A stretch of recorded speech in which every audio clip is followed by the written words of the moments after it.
अस्सलाम स्टूडेंट्स, उम्मीद है आप सब खैरियत से होंगे। सी लैंग्वेज की लेक्चर सीरीज में आज जो हमारा टॉपिक है उसका नाम है प्री प्रोसेसर डायरेक्टिव्स और compiler directives. Actually pre processor directives को हम कंपाइलर डायरेक्टिव्स भी कह सकते हैं। प्रीवियस लेक्चर्स में हमने ये लास्ट लेक्चर्स में जो हमने देखा था कि प्रोग्राम के कितने हिस्से होते हैं, तो मैंने आपको बताया था कि प्रोग्राम के दो हिस्से होते हैं, दो पार्ट। पहला हिस्सा जो होता है उसको कहते हैं प्री प्रोसेसर डायरेक्टिव्स, जो कि मैंने कुछ इस तरह से लिखा था, हैश इंक्लूड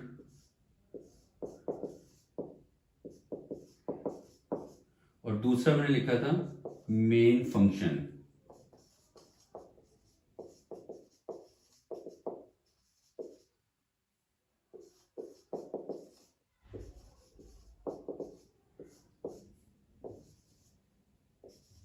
तो प्रोग्राम के दो हिस्से होते हैं, एक होता है प्री प्रोसेसर डायरेक्टिव्स और दूसरा होता है मेन फंक्शन।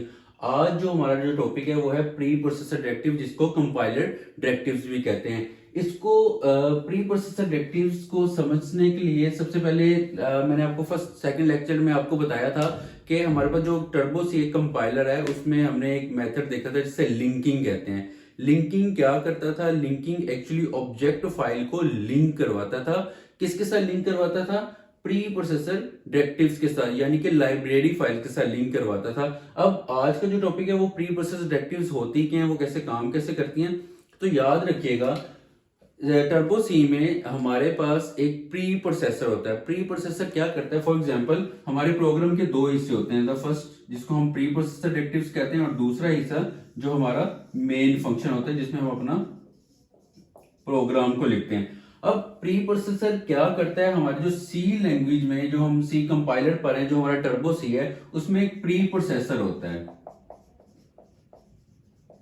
प्री प्रोसेसर काम क्या करता है? जो प्रोग्राम हमने चलाना होता है, यानी कि जो दूसरा हिस्सा होता है हमारा प्रोग्राम का, जिसे मेन फंक्शन कहते हैं, जिसमें हम अपना सारे का सारा प्रोग्राम लिखते हैं, उस प्रोग्राम को चलाने के लिए प्री प्रोसेसर एक प्रोग्राम होता है। वो क्या करता है? सबसे पहले प्री प्रोसेसर डायरेक्टिव्स के पास आता है, उधर से कोई इंफॉर्मेशन को गेट करता है, गेट करने के बाद जो भी हमने प्रोग्राम में लिखा होता है उसको रन करता है। एक्चुअली प्री प्रोसेसर डायरेक्टिव्स हमारे पास वो डायरेक्टिव्स होती हैं जिसमें प्रोग्राम में जो फंक्शन इस्तेमाल करने होते हैं उनकी सारी की सारी डेफिनेशन प्री प्रोसेसर डायरेक्टिव्स के पास पड़ी होती है। मैं दोबारा बता देता हूँ।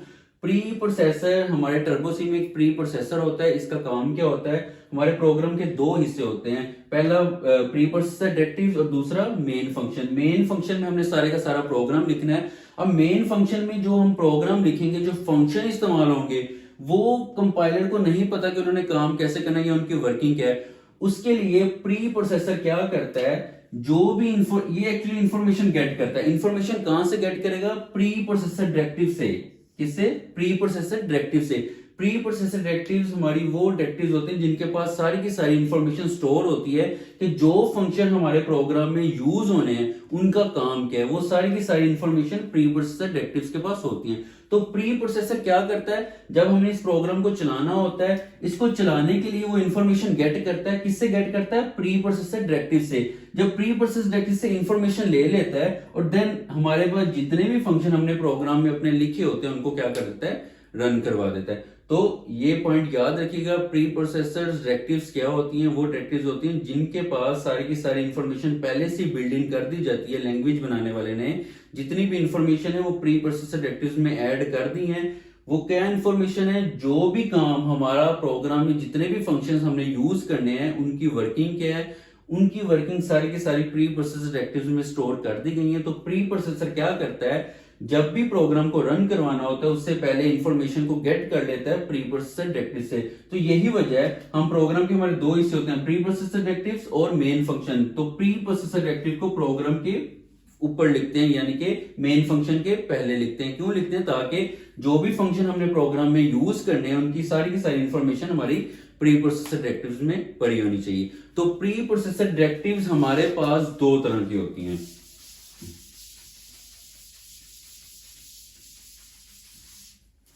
प्री प्रोसेसर डायरेक्टिव्स हमारे पास दो तरह की है। सबसे पहली हैश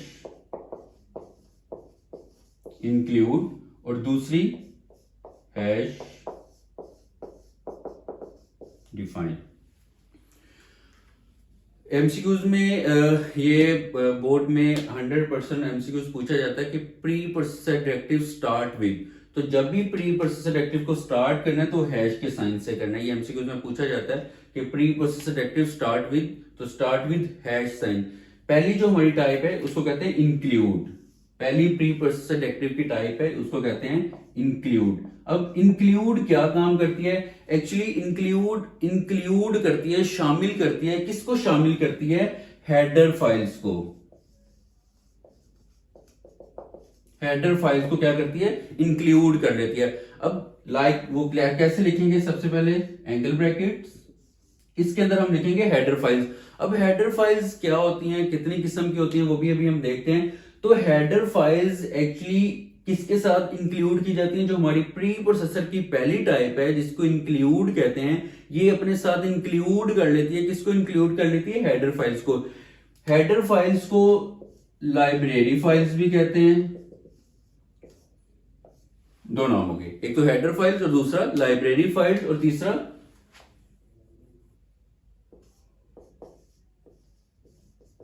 बिल्डिंग।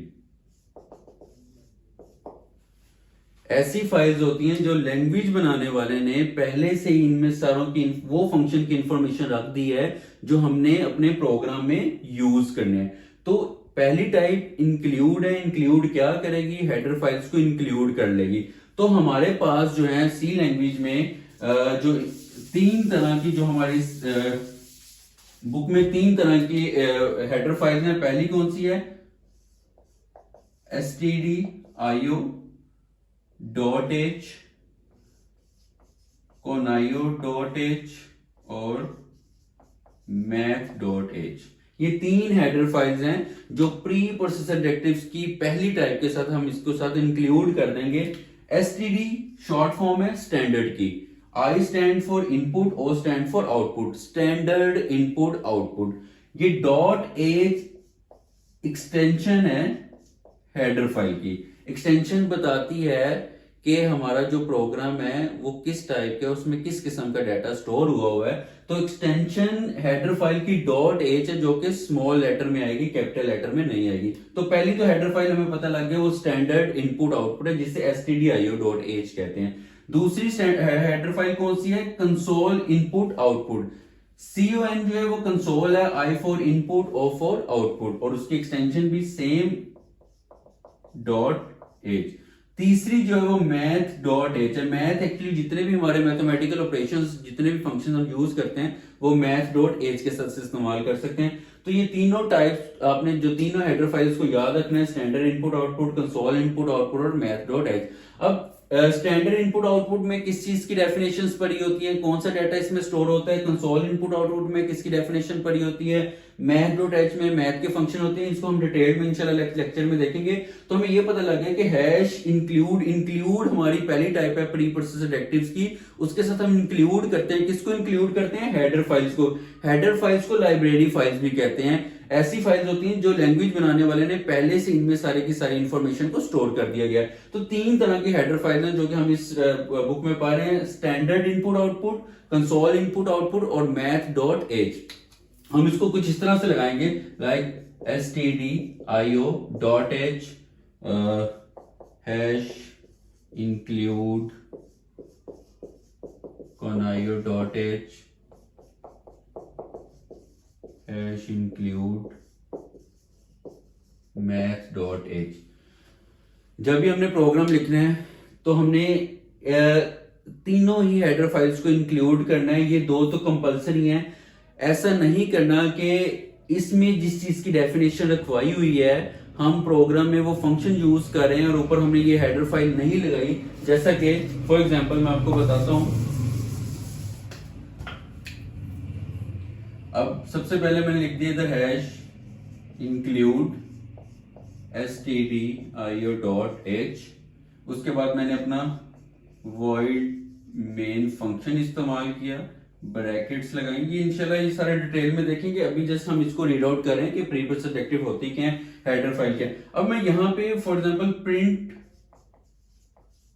प्रिंट एफ का एक फंक्शन इस्तेमाल कर लेता हूं। अब printf एक्चुअली एक फंक्शन है जिसकी डेफिनेशन स्टैंडर्ड इनपुट आउटपुट में रखी गई है, यानी कि printf हमने जिस चीज का आउटपुट लेना हो उसके हम printf फंक्शन इस्तेमाल करते हैं। printf की डेफिनेशन किसमें स्टोर होती है? स्टैंडर्ड इनपुट आउटपुट में।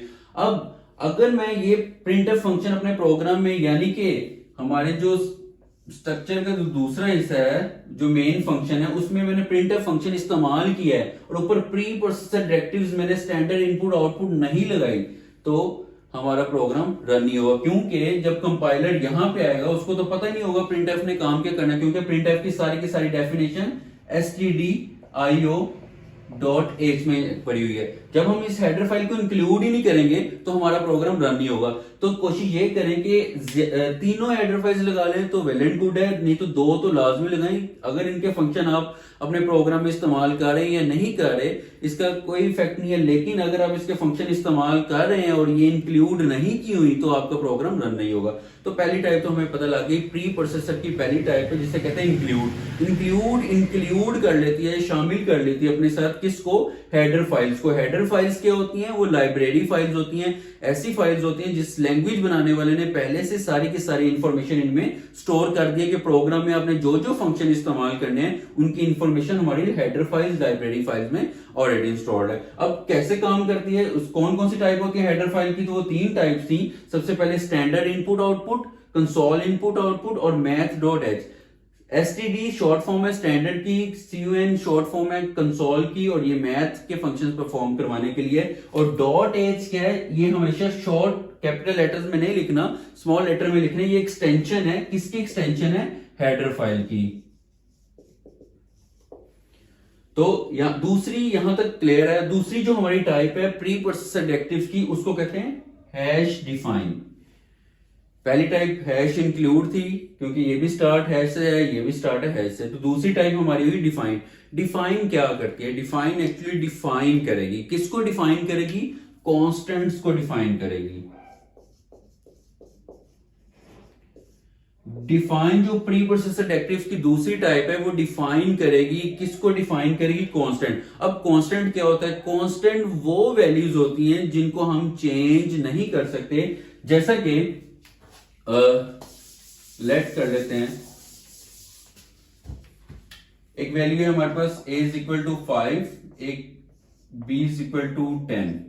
ये वेरिएबल्स हैं। वेरिएबल्स को हम कमिंग लेक्चर्स में डिटेल में देखेंगे वेरिएबल्स होते हैं क्या। तो अभी याद रखें कि ये वेरिएबल्स जिनमें हमने वैल्यू को स्टोर करवा दिया कि a में जो वैल्यू है वो 5 है और b में हमारे पास 10 है। अब मैं कहता हूं c is equal to a plus b। अब दोनों को ऐड करके तीसरे वेरिएबल में वैल्यू को स्टोर करते हैं, जैसा कि c इज इक्वल टू 15 हो गया। अब ये वैल्यू है जिसको c की वैल्यू 15 आ गई। अब मैं ये क्या कर देता हूं, अब b की वैल्यू को मैं चेंज कर देता हूं, b की वैल्यू में 5 कर देता हूं। अब यहां पे भी 5 आ गया, तो 5 प्लस 5 10। अब ये वेरिएबल की वैल्यू चेंज होगी, पहले वैल्यू 10 थी, फिर मैंने इसे रिमूव करके वैल्यू 5 कर दी। तो कांस्टेंट वो चीजें होती हैं कि जिनकी वैल्यू को हम चेंज ना कर सकें, जिनकी वैल्यू को हम फिक्स कर दें। ऐसे वेरिएबल जिनकी वैल्यू को चेंज कर दें, सॉरी जिनकी वैल्यू को हम फिक्स कर दें, चेंज ना कर सकें, उनको कहते हैं कांस्टेंट। कांस्टेंट में हमेशा जो एक दफा वैल्यू फिक्स कर दी जाए उसको हम बाद में चेंज नहीं कर सकते। तो जो दूसरी टाइप है डिफाइन, डिफाइन क्या डिफाइन करती है? कांस्टेंट्स को डिफाइन करती है। कांस्टेंट्स, इसके लिखने का मेथड क्या है?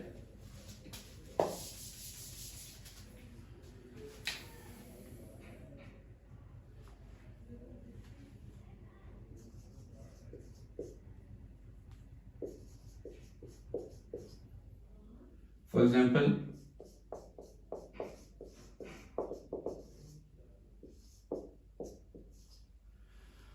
सबसे पहले वो वेरिएबल का नाम आएगा जिसमें हमने कोई ना कोई वैल्यू रखनी, जिसे कांस्टेंट मैक्रोज भी कह सकते हैं। लाइक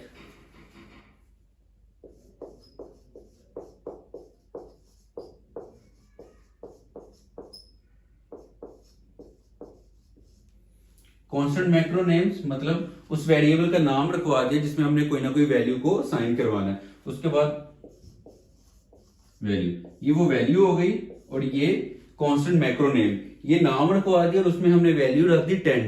10 एक कांस्टेंट बन गया, इसकी वैल्यू को चेंज नहीं कर सकते। ए में हमारे पास 10 आ गया और 10 की वैल्यू जो है, सॉरी ए की वैल्यू 10 है, अब इसको हम चेंज नहीं कर सकते क्योंकि डिफाइन क्या करता है, कांस्टेंट को डिफाइन करता है। जब कांस्टेंट बन जाए उनकी वैल्यू को हम चेंज नहीं कर सकते।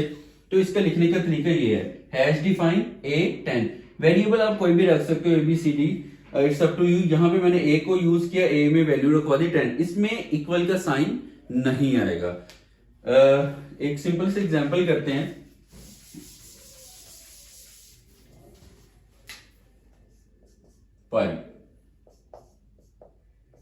पाई की वैल्यू होती है 22/7 यानी कि 3.14159। अब ये वैल्यू हमने फिक्स कर दी कि पाई की वैल्यू 3.14159 है। अब प्रोग्राम में जहां जहां मैंने पाई की वैल्यू को ये रखवाया होगा वो चेंज नहीं होगी। पाई की वैल्यू हमेशा सारे प्रोग्राम्स में यही चलेगी। आज के लेक्चर्स में हमने ये देखा कि प्री प्रोसेसर डायरेक्टिव्स होती क्या है। जैसा कि प्रीवियस लेक्चर्स में देखा कि प्रोग्राम के दो हिस्से होते हैं। पहला पार्ट होता है उसे प्री प्रोसेसर डायरेक्टिव्स कहते हैं, और जो दूसरा पार्ट होता है वो मेन फंक्शन होता है। मेन फंक्शन से पहले प्री प्रोसेसर डायरेक्टिव्स लगाते हैं। वो क्यों लगाते हैं? क्योंकि प्री प्रोसेसर एक प्रोग्राम होता है, जो प्रोग्राम में हमने जो चीजें, जो फंक्शन यूज करने हैं उसकी इंफॉर्मेशन पहले गेट करता है। कहां से गेट करेगा? प्री प्रोसेसर डायरेक्टिव से। अब प्री प्रोसेसर डायरेक्टिव्स में इंफॉर्मेशन बाय डिफॉल्ट लैंग्वेज बनाने वाले ने स्टोर कर दी गई होती है। तो प्री प्रोसेसर डायरेक्टिव्स हमारे पास दो तरह की होती है। पहली जो है उसे इंक्लूड कहते हैं, दूसरी है डिफाइन। जब भी प्री प्रोसेसर स्टार्ट करनी है तो वो स्टार्ट होगी हैश के साइन से। जो पहली टाइप है इंक्लूड, इंक्लूड अपने साथ इंक्लूड करती है। किसको इंक्लूड करती है? हेडर फाइल्स को। हेडर फाइल्स क्या होती हैं? लाइब्रेरी फाइल्स होती है, बिल्ड इन फाइल होती है। लैंग्वेज बनाने वाले ने पहले से इनमें सारी की सारी इंफॉर्मेशन को स्टोर कर दिया गया था, जो फंक्शन हमने प्रोग्राम में इस्तेमाल करने होते हैं। तीन तरह की हेडर फाइल्स होती है, standard input output, console input output, math.h। Standard input output में इंफॉर्मेशन किस किस फंक्शंस की स्टोर होती है नेक्स्ट लेक्चर में देखेंगे। कंसोल में किसकी इंफॉर्मेशन स्टोर होती है? math.h जो है वो एक्चुअली मैथ के फंक्शंस के लिए। .h क्या है? ये हेडर फाइल की एक्सटेंशन है जो हमेशा स्मॉल लेटर्स में आएगी। दूसरी जो हमारे पास टाइप है जिसे कहते हैं डिफाइन। डिफाइन क्या डिफाइन करती है? कांस्टेंट को डिफाइन करते हैं। और कांस्टेंट क्या होते हैं? ऐसे वेरिएबल्स जिनकी वैल्यू को हम चेंज नहीं कर सकते। उम्मीद है आपको ये लेक्चर्स की समझ आ गई। इनकेस कोई क्वेरी हो मुझे कमेंट सेक्शन में पूछ सकते हैं। अपना बहुत ख्याल रखिएगा। अल्लाह हाफिज।